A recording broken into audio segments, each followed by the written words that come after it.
그러나 산업체, 계약과가 아니고 산업체는 국가자금을 받아요. 그러니까 받으니까 내가 내 돈이 거의 다 없는 거예요. 그래서 만약에 여러분 어떤 교회든 말이죠. 우리 교회를 대학으로 좀 만들고 싶습니다. 그러면요 얼마든지 만들어낼 수가 있습니다. 그 부분 만약 여러분이 못한다 그러면요 저한테 그냥 말씀만 하세요. 대학들 너무너무 오라고. 여러분이 있는 그 교회를 상가교회 전혀 관계없어요. 뭐 우리는 월세 저 관계없습니다. 거기를 대학 여기에서 예를 들어서 뭐 수원이다 그러면 수원반은 우리 대학의 수원반 이 산업체 대학은 이 아무개 무슨 대학에 무슨 교회에서 진행을 합니다. 무슨 과는 무슨 교회에서 진행한다고 교과부에다 딱 올리는 거거든요. 그럼 우리 교회가 정식적으로 학교에서 올린 대학이 되는 거예요. 그 대학의 그 과가 되는 것입니다. 그러니까 이 4대 보험이 단지 4대 보험으로 끝나는 것이 아니라 우리 교회가 곧 대학이 되는 거예요. 거기까지도 얼마든지 연계가 되고 있습니다. 그래서 4대 보험 단지 이 대학은 이 4대 보험 중에 한 개만 들어있습니다. 한 개만. 그러니까 뭐냐면 산재든 아까 고용이든 뭐 요건 5,000원도 안 낸다고 그랬죠. 한 3,000원짜리 들으면 그걸로도 대학 들어오는데 지장이 없고요. 장학금 100% 나오면 다 나옵니다. 그리고 다 되기 때문에 또 거기에 뭐 학력까지 좀 목사님들 갖춰져 있다. 그러면 뭐 말할 것이 없이 그 학생들 졸업할 때까지는 교수로 임명을 해드립니다. 뿐만 아니라 그 교회 사용료까지도 대학에서 다 지불해요. 그래서 저는 그 마을에 있어서도 말이죠. 그 마을에 있어서도 우리 교회가 센터가 되고 또 내지는 센터가 될 뿐만 아니라 또 내 직함도 올라가고 또 재정적인 부분들도 얼마든지 채워지고 인원이 어쨌든 보통 20명이라고 합니다. 그러니까 한 반 20명인데 그러니까 뭐 만학도도 괜찮아요. 어쨌든 4대 보험만 가입만 돼 있으면 4대 보험 중에 한 개만 들어 있으면 뭐 넣을 때 있으면 넣어주면 되고 그러니까 뭐냐면 4대 보험 중에 한 개만 가입이 돼 있으면 다 들을 수 있는 거예요. 직장으로 뭐 개인으로 한 개가 아니라 직장으로 한 개만 들어 있으면 다 들어갑니다. 그러니까 요즘 잘하는 고3 학생들 같은 경우는 좀 비전 있는 부분으로 해서 이 산업체가 훨씬 더 대학생들보다 자격증도 많이 주고 공부하기도 쉽고 또 학교 지원이 훨씬 더 많아집니다. 왜냐하면 산업체 부분은 학교가 굉장히 그걸 의지를 많이 하고 있기 때문에 예를 들어서 제가 지금 하고 있는 강남대 같은 경우도 제가 미용 뷰티학과를 모집을 하고 담당을 하고 있는데 미용 뷰티학과 같은 경우는 중국에다가 중국 연변대하고 조인을 해서 거기에다가 우리 학교에서 10억을 투자하고 중국에서 30억을 투자하고 기업에서 20억을 투자해서 총 60억 프로젝트를 진행을 하고 있거든요. 그래서 거기에서 미용을 다 가르쳐서 중국 전형의 미용 체인점 만들려고 하는 것이 이제 학교의 비전인데 여기에서 무조건 저기다 중국으로 다 보낼 수 있어요. 그러니까 우리나라에서도 역시 마찬가지로 다 하고 있고 또 대학은 이 교과부에서 계속적으로 요구하는 것이 뭐냐면 대학 기업을 육성하십시오. 대학 이제 지원이 점점 줄어들 거니까 기업을 육성해서 연세우유처럼 뭐 건국우유처럼 그렇게 대학에서 사업을 해 나가십시오. 이런 부분으로 굉장히 많이 그러니까 4대 보험 가입자들을 이 대학에서 유치하는 것 자체가 얼마나 플러스 점수가 되는지 몰라요.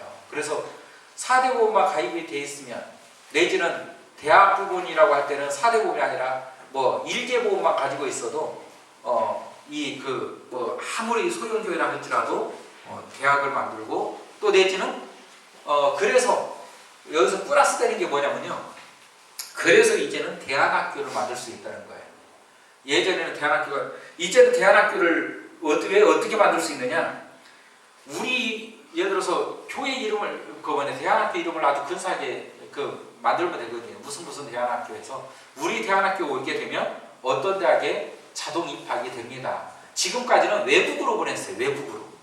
외국으로 자꾸 그래서 외국은 학력 인정이 안 되거든요. 학력 인정이 안 되고 최소한 월 200 정도는 보내줘야 미국 같은데 텍사스주 같은 경우는 되거든요. 그러니까 시하고 그 MOU를 체결했어도 한 200 정도 들어가요. 거기서 먹고 자고. 그런데 우리나라 국내 대학에 어느 대학에 들어가려면 우리 그 대안학교에 오게 되면 어느 대학에 자동 입학하게 됩니다. 그 우선권이 있습니다. 그렇게 되면 적어도 대학을 들어가려고 하는 공부를 못하거나 그렇게 되면 적어도 오겠죠. 그러면 학교에서 이 절반 공부, 그러니까 오전 공부는 학교에서 하고 오후는 우리 학교로 알아. 대안학교로 알아. 내지는 매주 주말 토요 학교 만들어서 그 토요 학교 프로그램은 뭐 마음대로 치면 되거든요. 마음대로 치면 되는데 성경 공부든 영성 공부든 해서 이 토요 학교 입학자들은 어느 대학에 자동 입학이 됩니다. 이것만 광고를 해도 적어도 대학을 가고 싶은 애들은 어쨌든 몰릴 수밖에 없습니다. 뿐만 아니라 학교로 들어갈 수 있습니까? 그러면? 네네네. 지금 저처럼 그러니까 대학하고 MOU를 맺으면요. 예를 들어 제가 여러분 교회하고 다 MOU 맺어주면 우리 강남대학교는 그냥 자동으로 오잖아요. 그럼 우리 학교는 가만히 있어서 학생 모집하는 거 너무 좋고 이 교회들은 우리 대안학교하고 학교하고 자동으로 들어오게 되면 열심히 그러니까 여기는 토요 학교를 안 오고 싶어도 잘라버리면 대학교를 못 오니까 그래서 토요 학교를 계속 올 수 있게 되고 그럼 오면 바로 대학하고 연계시켜서 대학으로 보내주면 대학에서 다 받는단 말이에요. 그러니까 지금 그 프로그램들이 다 유지되고 있습니다. 유지되고 있고 그래서 대학 다니는 학생들을 네. 산업체로 그러면 네, 될 수도 있습니다. 바꿀 수 있습니다. 예, 편입. 그걸 편입이라고 하는데 일반 편입은 되게 어려워요. 근데 산업적 편입은 그냥 받아주면 됩니다. 그리고 받아주는 게 이익이기 때문에 무조건 받아줘요. 학교 정원 수가 있잖아요. 여기는 정원 외입니다. 산업체는 정원 외이기 때문에 학교에 있어서는 공짜로 돈을 버는 거예요. 그 돈을. 그러니까 한 사람이라도 더 좋은 거예요. 여기는 정원 외. 그러니까 본교 정원이 100명이다. 그러면 100에서 150%까지 받을 수 있어요. 근데 이거 채우고 있는 학교는 없어요. 근데 이걸 학교의 이미지 때문에 막 광고는 못해요. 그러니까 저 같은 이제 교수님을 만나게 되면 이제 그런 부분들을 다 체결이 되고 또 내지는 목사님들도 웬만하면 다 교수님 부분으로 할 수만 있으면 할 수 있도록 석사 이상만 되면 다 하잖아요. 그러니까 저는 신학인데요. 관계가 전혀 없어요. 그냥 학위 가지고 하니까. 그러니까 학위는 차이가 없어요. 그러면 모집 인원에 차이가 없습니까? 학위가 학교에서 차이를 안 두냐고요. 대안학교 열애로 들어가는 예, 차이는 안 줍니다. 차이 전혀 안 줍니다. 이쪽은 특별 케이스로 국가에서 내려진 그러니까 4대 보험을 가입한 사람들에게 얼마나 국가가 혜택을 많이 주는 거예요. 대신에 4대 보험 가입자는 지갑이 투명하다고 그러잖아요. 그러니까 그만큼 빼가는 대상이 그 사람들이고 그 사람이 희생을 하니까 이 사람들에 있어서 국가가 할 수 있는 일은 최대한 배려를 해서 키워주는 거예요. 그러니까 교회는 자꾸 요즘에 복지 부분 제가 복지를 지금까지 했지만 이 건져내는 수는 적거든요. 사실상. 그런데 지금은 아주 좋은 케이스들이 막 열리는데 여러분이 만약에 지금 내일 가셔서 인성 교육법을 보면 인성 치면 법제처에 인성 치면 이 교육법이 나와요. 그러면 인성이라고 하는 부분을 가르치도록 되어 있습니다. 저희 평가원에서도 인성교육 지도사 자격증이 발급이 되고 있거든요. 그래서 늘 이번에도 국회에서 그거 해라 자료 빼와라 그러면 몇 명이나 교육 시켰습니까 하고 그거 자꾸 취합해서 올리는 것이 이 사람들 일인데 인성이라고 하는 부분은요 앞으로 올해부터 시작을 했다가 이번에 뺀 거거든요. 뭐냐면 수능에 요 인성 부분을 포함시키겠다 그랬어요. 왜냐면 법이 먼저 만들어져 버렸어요. 법이 모든 학생들, 모든 학교, 모든 직장 다 인성교육을 의무적으로 시키도록. 그런데 아무리 저는 봐도 인성은요 기독교 인성 외에는 방법이 없는 것 같아요. 우리나라에서 그나마 인성으로 제일 강하게 나가고 있는 데가 효예요. 효는 매로 잡는 거예요. 매로. 뭐 다른 것이 없어요. 말아들은 매로 잡는 거고. 그러니까 애들하고 요즘 엄청난 부딪힘이 있어요. 인권법이요. 예, 부딪힘이 있어요. 근데 그 효에 대한 사람들은 이 회초리 교육이라 해가지고 누가 요즘 맞으면서 하겠습니까? 또 내 자식들 거기 가서 막 해초리 맞고 그러면 누가 뭐 좋아하겠어요? 절대 때리고는 안 돼요. 이게 만약 미성년자 이게 특별법이 세워져 갖고요. 때리면 3년 이상 가버려요. 3년 이상. 아주 그래서 효는 아주 내가 볼 때는 효는요. 효 쪽은 인성이 아니라 본인들이 잡혀갈까 이게 걱정해야 될 때 효는. 그다음에 이제 또 두 번째 이제 그 효가 인성이라고 가르치는 데가 우리나라 대부분이 다 있고요. 두 번째는 이제 그 차 예절에 차 따르고 차 뭐 마시고 이게 뭐 인성하고 뭐가 있어요? 뭐가 필요했어요? 한복에 뭐 이게 이제 우리나라 전통 그 뭐 인성 교육에서 하고 그러는데 그래서 이제 상담학교에서 요즘에 인성이라고 하는 부분을 이제 그 만들어 가려고 해요.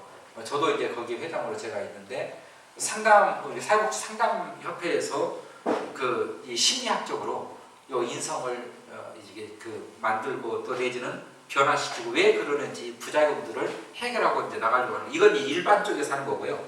그다음 교회에서는 결과적으로는 믿음이 들어가면 사람이 변하잖아요.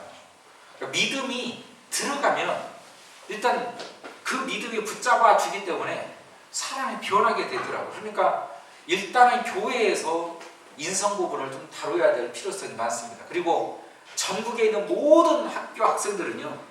인성 교육을 1년에 의무적으로 다 받아야 됩니다. 그렇다고 그러면 뭐냐면 노예 차원이나 내지는 이 그 시찰의 차원으로 인성교육원 같은 것을 세워서 진행을 하면 됩니다. 이 인성교육법에 인성교육원들을 차려서 인성교육사들을 배출하도록 되어 있거든요. 그러면 이게 국가에서 하는 일들이니까 인성교육을 허가내서 하게 되면 이게 그 학생들뿐만 아니라 이제 지도자들을 양성하는 곳이잖아요. 이곳이. 그러니까 저는 이제 이렇게 봐요. 그렇게 뭐 돈을 벌 것 같으면 이제 인성교육원 만들어가지고 막 뭐 왜냐면 공무원들도 다 몰려오니까 제가 안산 혁신학교 교수로 있는데 거기 혁신학교 거기는 순전히 공무원들이 와요. 혁신 뭐 쉽게 말하면 뭐 의무적이라서 막 돌아가면서 오지만 어쨌든 교회가 그 지역에 있는 각 학교별로 쫙 그 우리 집사님들이나 내지는 뭐 청년들을 교육시켜서 거기 강사들로 집중적으로 포진시키고 돈 벌려고 하는 목적보다는 일단은 들어가서 학교를 좀 장악을 하고 학생들하고 좀 만나고 해서 상담을 받으려면 어느 상담센터로 와라 해서 거기에서 안내해주는 이 일들이 굉장히 중요합니다. 그 이유가 뭐냐면 여러분 지역에 있는 아마 청소년 상담센터나 건강지원센터나 이런데 청소년 우울증이 얼마나 심하냐면요. 청소년들이 좀 우울하고 상담하고 싶은데 그 상담이 내년까지 다 밀려 있어요. 그러니까 지금 당장 상담하고 싶으면 갈 데가 없어요. 이 청소년들이 그렇게 지금 심각한 위기에 있어요.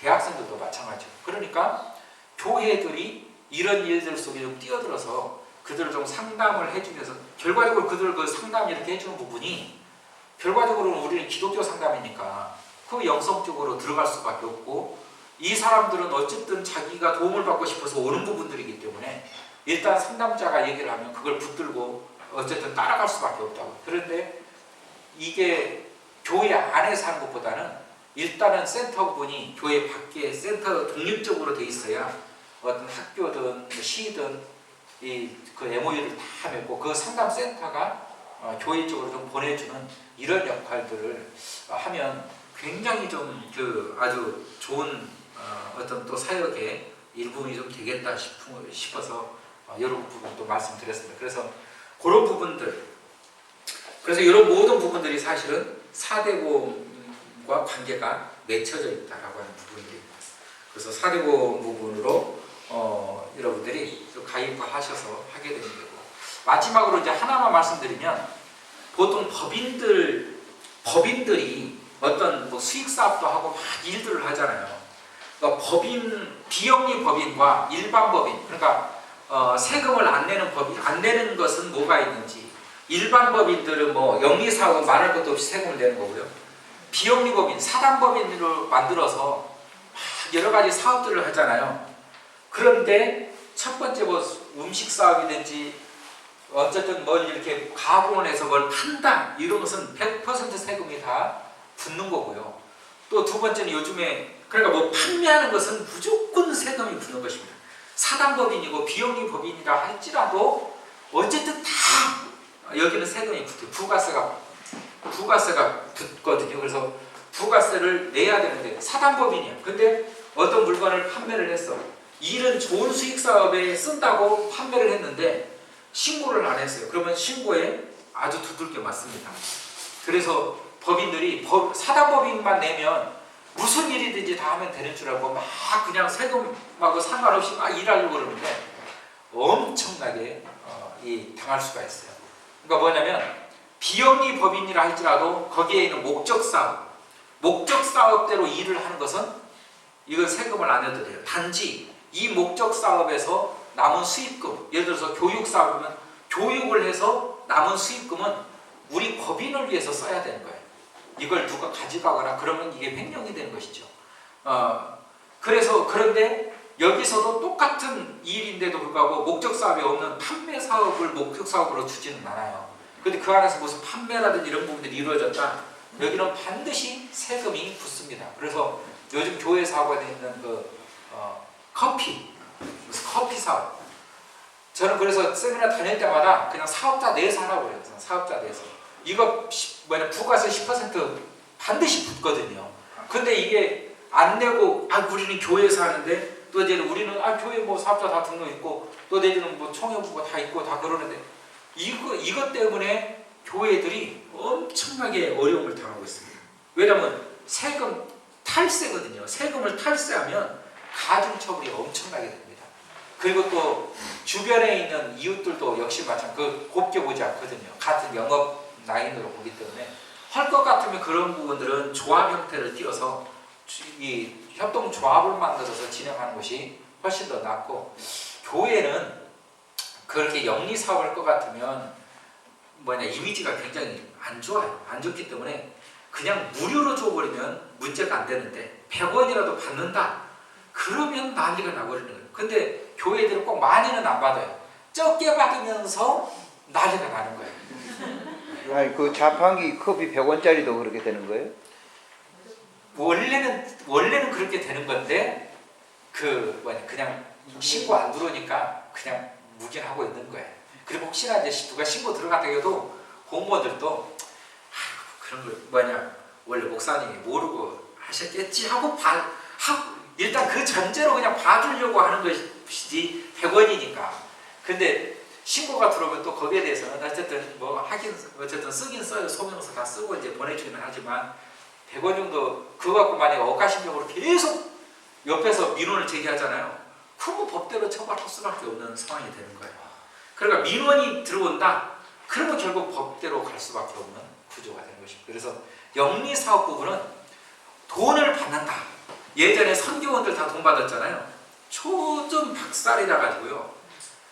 제가 상담해주고 제가 도와준 일만 해도 너무너무 많습니다. 왜냐면 학파락지가 있어요. 학파락지. 지금도 이제 있을지 모르겠는데 그 당시에는 그거 신고해갖고 돈 짭짤하게 벌었기 때문에 순전히 교회 선교원 무조건 찌르고, 그러면 교회는 또 모를 줄 알고 이거 다 헌금입니다. 그 자리에서 그 학부모한테 전화를 해봐요. 여기 무슨 교회인데 무슨 선교원인데 여기에 선교원 등록비로 얼마 내셨어요? 아니면 교회 헌금하셨어요? 그러면 학부모가 전화에 딱 대고 그거 등록비인데요? 그러면 들으셨죠? 할 말이 없어요. 그 앞에서 딱 스피커 피우고 바로 그냥 학부모한테 전화를 해서 딱 듣게 해줘요. 그럼 방법이 없죠. 또 심지어는 그게 이제 너무너무 목회자가 이 힘든 부분은 뭐냐면 대질신문. 우리 교회 성도님 이 뭐냐 그 자녀들 성도님하고 나하고 대리 신분을 시키는 거예요. 목회자가 얼마나 창피한지 몰라요. 그냥 그래서 그냥 인정은 또 할 수도 없고 막 하자니 벌금이 엄청나고 안 하자니 또 성도하고 대리 신분 때문에 막 곤욕스럽고 그래서 이미 이제 그런 부분들은 뭐 그 지나갔으니까 앞으로 이제 영리 사업 부분은 정말로 그렇게 신경을 쓰셔야 되고 민원제기 한번 한다 그러면 방법이 없습니다. 방법이 없어요. 그래서 교회 사업에서 총회든 뭐 노예든 뭐 비영리 사업자 있다고 무슨 우리는 사단법인 세웠으니까 아무 필요 없어요. 그것은 영리 사업은 영리 사업인 거예요. 그 다음에 비영리는 비영리 사업. 비영리 사업은 그 회칙 안에 있는 고유 사업, 교육, 뭐 복지, 무슨 뭐 그런 것들이지 대부분이 뭐 이렇게 친교 이런 부분들이지 무슨 판매 사업이라든지 무슨 연수원 이런 거 운영 이런 부분들은 또 이런 게 있어요. 또 그 회칙을 크게 만들어야 해서 만들었더니 뭐 병원 운영, 연수원 운영 뭐 이런 것들은요 그만큼의 자본금을 내가 확보를 있는지를 보여줘야 돼요. 그러니까 회칙에 그런 걸 그렇게 막 크게 쓰면 안 됩니다. 그냥 그 교육 또 내지는 무슨 뭐 이웃 뭐 봉사 또 내지는 무슨 뭐 봉사단 운영 무슨 뭐 이런 것들이지 그런 것들이 비영리 사업으로 들어가서 인가를 해주거나 또 내지는 받아주지 너무 큰 막 그런 부분들은 상식적으로 받아주진 않아. 그러니까 그런 부분들을 잘 유의하셔서 교회의 어떤 그 일들에 도움이 되셨으면 좋겠습니다. 일단 여기까지 마치고요. 혹시 질문 있으시면 저기 말입니다. 네네. 산업체 지금 다니는 학생들 네네. 그러면 다른 산업체로 네네. 편입을 할 때 네. 과를 바꿔서 편입시키고 하는 네, 가능합니다. 그쪽에서 받아주면 이쪽은 받아주냐 안 받아주냐지 무슨 합격하고 안 합격하고 그런 것도 없고요. 학교에서 예. 우리 이쪽 산업체 다니다가 이쪽 산업체로 입학을 다시 하고 싶은데 받아주랍니까? 그럼 받아준다 그러면 와라 그러면 그냥 보내면 되는 겁니다. 그리고 이건 하나 아셔야 돼요. 국가에서 대한민국 모든 사람에게는 딱 8학기만 장학금을 줘요. 8학기. 그러니까 4년 동안 그리고 학부생들한테만 이 장학금이 나갑니다. 국가 장학금이. 그러니까 무료로 딱 대학교 졸업할 정도까지만 줘요. 그래서 8학기 다 타먹고 모르게 또 이쪽에 와가지고 산업체 오신 분들이 있거든요. 그러면 딱 국가에 올리면 바로 나옵니다. 몇 년도 몇 학기 때 다 타먹었다고 나와요. 그러니까 전문대 제일 좋은 것은요.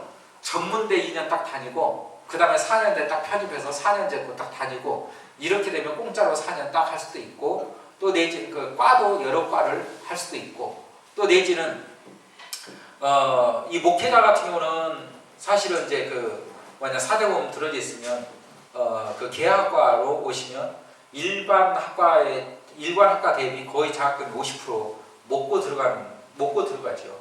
그러니까 그렇게 다니시면 아주 혜택이 큽니다. 그리고 또 박사 코스라게도 거의 저기가 없으니까요.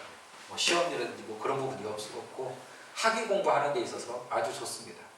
그리고 학생들은 뭐 어쨌든 그런 산업체 부분을 키우면 이 학교에서 그러니까 이왕 들어갈 때 학교에서 이 과를 나오게 되면 좀 더 어떤 키워줄 수 있는지 또 내지는 어떤 그런 전망까지 보게 되면 굉장히 더 좋을 수 있고 거기까지는 안 봐도 그냥 어쨌든 우리 대한학교면 내가 우리 교회하고 어느 대학 연결되어 있으니까 그 세 대학 중에 일단 골라라.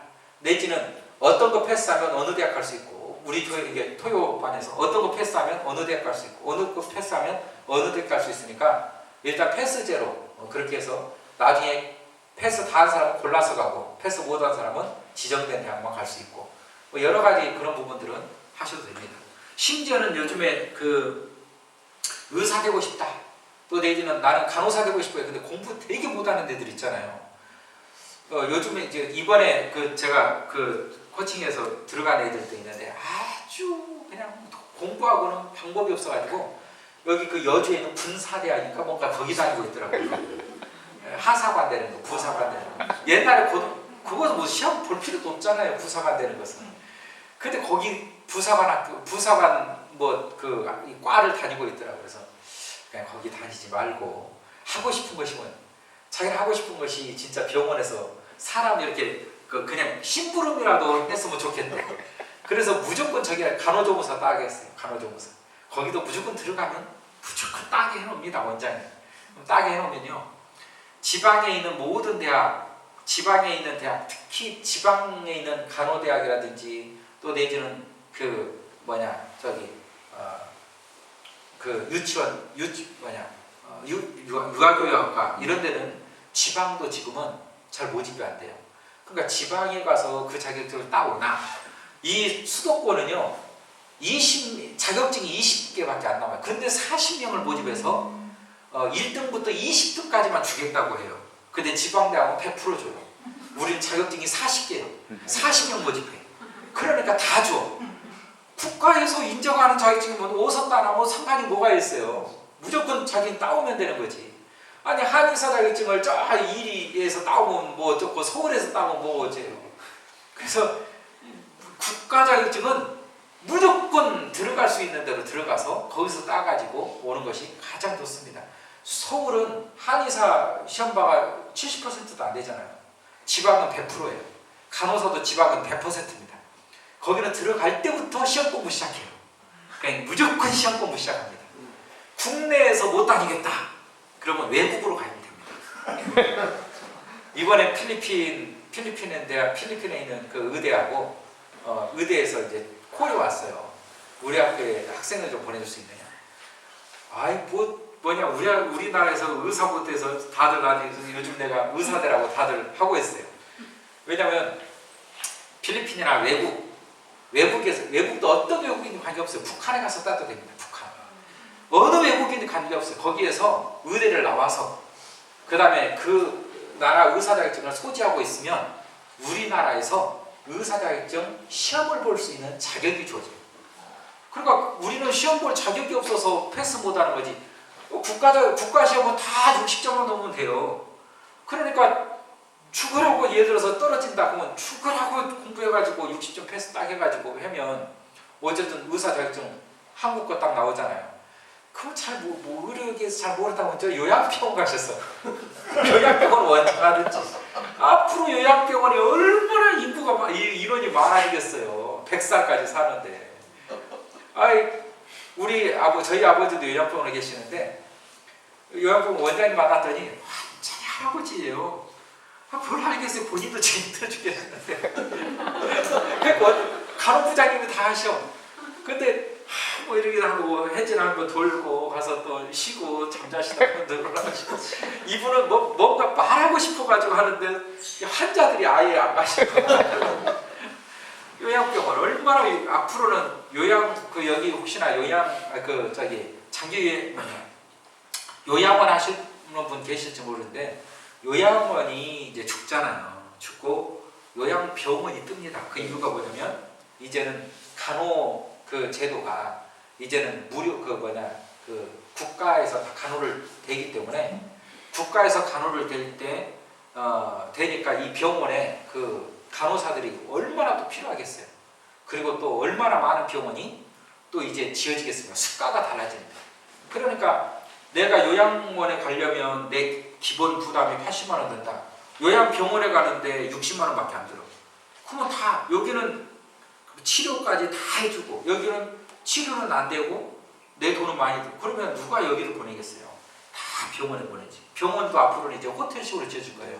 중환자병동, 여기는 뭐 경증환자병동, 여기는 무슨 병동 해가지고 다 받아서 밭도 일구고 이 팀들은 뭐 자유롭게 하고 이 팀들은 또 뭐 대충 치료받으면서 하고 재활하면서 하고 요즘 중환자병동은 계속 중환자로 돌아가고 그러니까 이제 호텔식으로 이루어지고 그런 이제 시대가 오기 때문에 뭐 의사 자격증들도 괜찮아요. 괜찮고 뭐 만들지 못하면 취업이라도 해서 요즘 1,000만 원 정도 받잖아요. 월 1,000만 원 정도. 그렇게 받아도 되고 그 다음에 또 간호조무사나 간호사 이쪽으로도 굉장히 좋습니다. 그래서 저는 이제 산업체 부분으로 그쪽까지 을지대학하고 조인을 했었는데 그 산업체 부분으로는 교과목에서 허락을 안 해주더라고요. 저 간호 쪽을. 근데 또 멀지 않아도 해줄 수도 있을 것도 같아요. 앞으로. 그러니까 4대 보험 쪽으로 어쨌든 들어가셔서 이 교회에 도움이 될 수 있을 어떤 이 대안학교라든지 또 내지는 그 어떤 이런 어떤 선교라든지 이런 부분에 좀 도움이 좀 많이 됐으면 좋겠습니다. 목사님, 네네. 4대 보험과 더불어 우리가 세금을 낸다고 하잖아요. 네네. 종교인들도 세금을 낸다라고 하는 건 4대 보험을 얘기하는 거 아니죠? 네, 그거 아닙니다. 그럼 그 세금은 네. 대체로 이 개척교회라는 목사님들이 한 100만 원 정도 페이를 한다면 네. 그 세금은 대충 어느 정도 정도 100만 원 정도는 세금이 없습니다. 그러니까 우리 소득세를 말하는 거거든요. 그러니까 100만 원에서 150만 원 소득이 그 뭐냐? 차상위 그 밑에 있는 예. 계층에서 그런가요? 세금이 없어. 예. 그럼 내고 싶어도 못 내는 겁니까? 예. 세금이 제로로 나와요. 그러니까 별로 대부분의 모든 목회자는 세금을 내라고 해도 낼 게 없어. 낼 게 없어요. 300만 원 정도가 그 데드라인이라고 하는 게 맞습니까? 네. 그러면 목회자가 그 이하를 제로 상태가 돼도 네. 정부가 베풀어주는 복지 혜택은 다 받을 수 있나요? 이제는 만약에 세금을 내라고 했으면 확실히 더 떳떳하게 받을 수 있는 거고요. 이제 국가가 종교인들은 왜 종교인들이냐면요. 종교인은 어쨌든 속세를 떠났으니까 좀 제발 나라에 이렇게 들어오지 마십시오. 그런 의미가 많아요. 그래서 종교인 그러는데. 네, 예를 들어 그런 분들 가운데 뭐 자녀들 예. 교육 문제도 정부로부터 받는 혜택 뭐 점심이라든지 뭐 이런 것도 있나요? 다 무료입니다. 대부분 차상위 계층 들어가면 다 무료로 진행이 돼요. 점심 다 무료로 그리고 또 진행. 목회자들 같은 그분들의 어떤 그 주택도 네네. 정부가 이게 하는 생활보호 대상자들은요. 어쨌든 이 영구임대 같은 거는 1순위잖아요. 네. 1순위로 다 돼서 다 되고요. 그다음에 지금도 이제 외곽 같은 경우는 다 집이 남아 들어가는 데도 많고 다 중심에서 살려고 하니까 이제 서로 경쟁이 붙고 그러지. 어쨌든 국민임대라든지 이런 부분들은 굉장히 많습니다. 요즘은 큰 집들 서로 살려고 그러니까 큰 집은 밀려 있는데 작은 집들은 많이 나눠져 있어요. 중간에서 세금을 내고 싶어도 네. 그러니까 제로 상태만 받아주진 않겠네요. 받아주지 않아도 세금 대상자였고 해결이 됐다는 것이 다 전산에 뜨기 때문에 혜택을 다 받을 수 있죠. 근데 지금은 아예 국가하고 상대를 안 하기 때문에 전산에 입력이 안 되잖아요. 실적이 안 나왔잖아요. 그러니까 실적이 안 나왔으니까 해당이 없으니까 이 또 공무원 입장에서 자기가 무슨 권한 없으니까 자꾸 뭐 어쨌든 종교인으로서 자꾸 취급을 하려고 하죠. 그러니까 이 목사님은 4대 보험 쪽으로 이렇게 가라고 하는 건가요? 네네. 그러니까 이 4대 보험은 무조건 어쨌든 소득 부분을 내가 고지를 하는 거잖아요. 정부하고 관계없이 내가 먼저 그냥 고지하고 내가 세금 부분으로 들어가는 부분이기 때문에 소득세 부분은 없어요. 거의.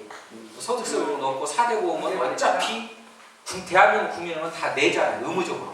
내니까 이 부분을 둘이 들어가면 50% 할인받아서 들어가니까 이 아니면 4대 보험 가입을 해서 이 모든 혜택을 좀 가지라고 하는 그렇습니다. 네. 목회자 사례비 만약에 4대 보험을 해가지고 신고를 한다면 네. 여기 보면 본 사례가 있고 네. 기타 이렇게 복지 부분에서 붙는 부분이 있잖아요. 네. 그런 부분들은 어떻게 처리되는 거예요? 다 합산해서 하는 건지 네. 아니면 본 세대만 본 도서비 뭐 예. 보수가 예를 들어서 기관이 여기 있고 이렇게 기관이 다르잖아요. 4대 보험은 각 기관별로 들어가게 돼 있어요. 그러니까 뭐냐면 4대 보험은 내가 3번을 낼 수도 있고 3번 저 같은 경우는 지금 두 개를 내고 있거든요. 그 기관을 얘기하는 항목, 사례, 예. 도서비 네. 같은 교회에서 아니요. 그걸 얘기하는 거예요. 그것은 싹 빼버리고요. 본봉 있죠, 본봉. 본봉만 딱 넣으시면 됩니다. 상여금은요? 상여금도 넣어야 되는데 상여금은 들어가죠, 월급에. 예. 상여금 들어가. 근데 60 넘은 사람들은 네. 4대 보험에 가입이 안 되지 않습니까? 국민연금은 안 됩니다. 국민연금 안 되고 국민연금 안 됩니다. 타먹고 있는 상황이니까. 그러니까 어쨌든 간에 60세 미만이다. 지금부터라도 들어놓으면 나중에 타먹는다니까. 그러면 기존의 교회가 사업자 등록이 있는 교회들은 네. 저걸 하려면 그걸 한번 폐지했다가 다시 내고서 다시 내도 되고요. 아니면 사업자를 어떤 뭐 복지센터라든지 다른 이름으로 하나 더 만들어 버려도 됩니다. 그러니까 뭐냐면 교회 사업자를 내가 없애기가 좀 곤란하다. 아니 없었다가 다시 만들고서 그게 제일 쉬운 방법이고요. 그리고 교회 안에 다시 내면 된다는 예. 이거 혼자일 경우는.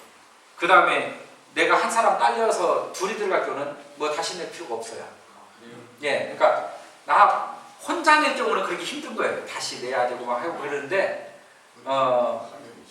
둘이 딸려간다. 그러면 고용보험 때문이구나.